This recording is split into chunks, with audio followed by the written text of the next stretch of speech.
What's going on, folks? This is Jim from Diller Outdoors. Hope you're having a great Sunday. It's beautiful out. We got a nice little breeze going on. We're in the shade. Got the lake back there. The diving dog is inside. She's already been diving today, but I'm sure before the end of all this, she will be back out diving again, and I'll have to take a video of it for you all to watch because people have been really liking that. Another future thing that I'm going to do also is I'm going to do another challenge with that cooler, with the Lifetime 52 quart cooler.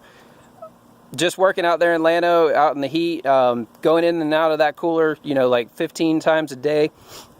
I tried a couple of different little experiments to try and, you know, retain ice a little bit longer, and I got a couple things that came up, and it's stuff that I've done before and I've used forever, but, you know, what the hell.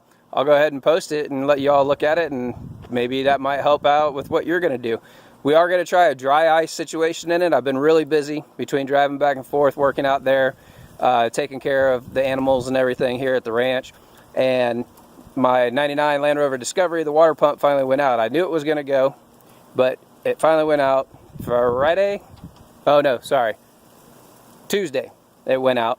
And so actually today what I'm going to do is I'm going to be replacing this water pump. And I told you that we would be working on some of our all of my Land Rovers eventually, and we were going to build rooftop tents and do regular maintenance and stuff like that for anybody that has them, or maybe somebody that wants to go buy them. And it's very simple stuff. I know most of you that watch don't have them, but still, it can be counteractive towards your vehicle. You know, it's the same kind of concept. You can watch my video here. You can see that it's pretty easy.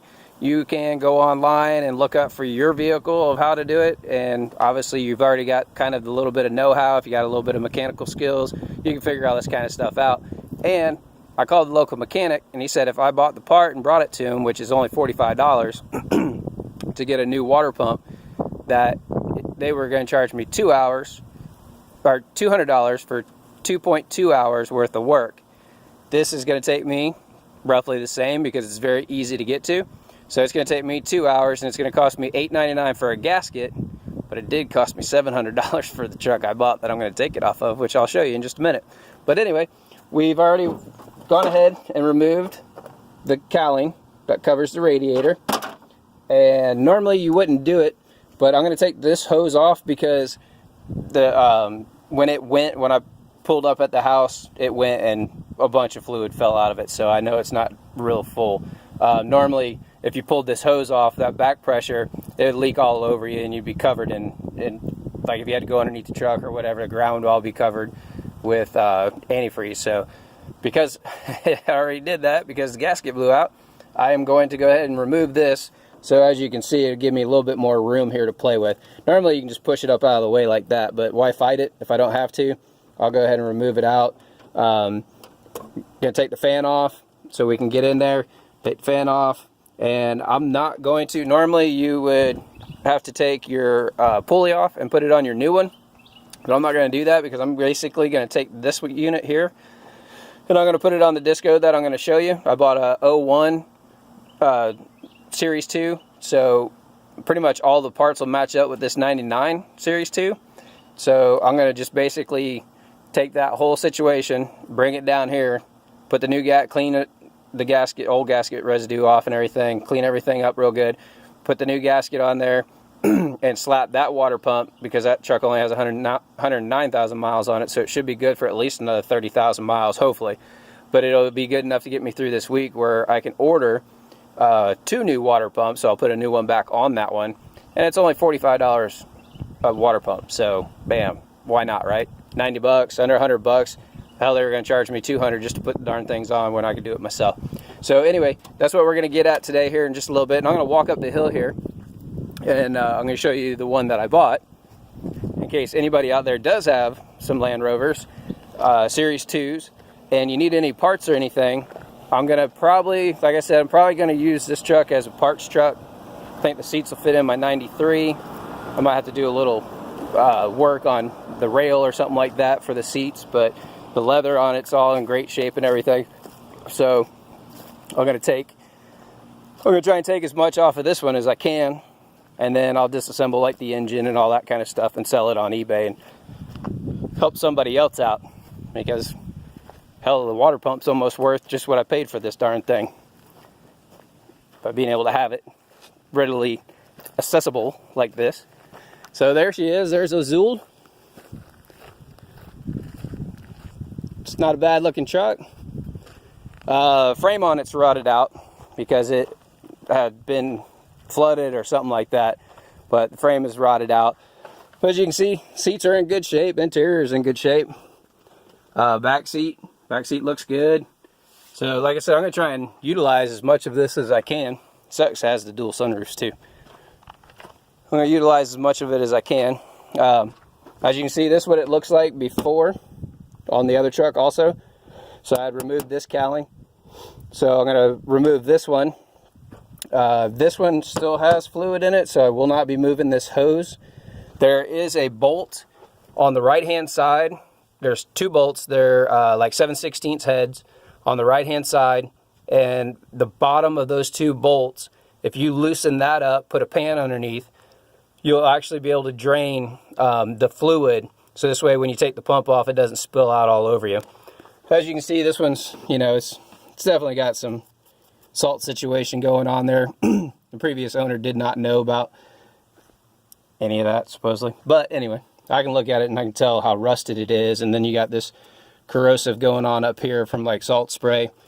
And then, like I said, if you look underneath it, I don't know if you can see on this side. Yeah, see this side of the frame's not terrible. Hey, sorry for that close up. But if you look back here, oh, look at this action right here. Let's see if I can get the phone in there. Look at that, split wide open. Nothing left of it. That means water had gotten inside of the steel of the frame and just rotted it out. So I've seen videos where people have actually cut that section out and put a new piece of metal in there. And I really like this truck. You know, it's a cool color and everything. And I hate to just get rid of it, you know, by parting it out and stuff. But yeah, it's all rusted. It's got a lot of rust. I don't even know if it runs. It's been sitting in a storage unit for the last, since October of last year. But the price I got it for, a lot of the parts and everything on here are in great shape. I actually can use a few of these things on my 93 because I'll just have to do a little retroing to it. So all in all, you know, if I can use 10, 15 parts off of it, one is the back bumper. My back bumper on that 99 is cracked, and this one is in perfect condition. And hell, you know, on eBay, the best I could find was like $250 for a new back bumper. So, you know, just the coolant reservoir, all these different things. I'll try and make some videos of, you know, disassembling all this stuff.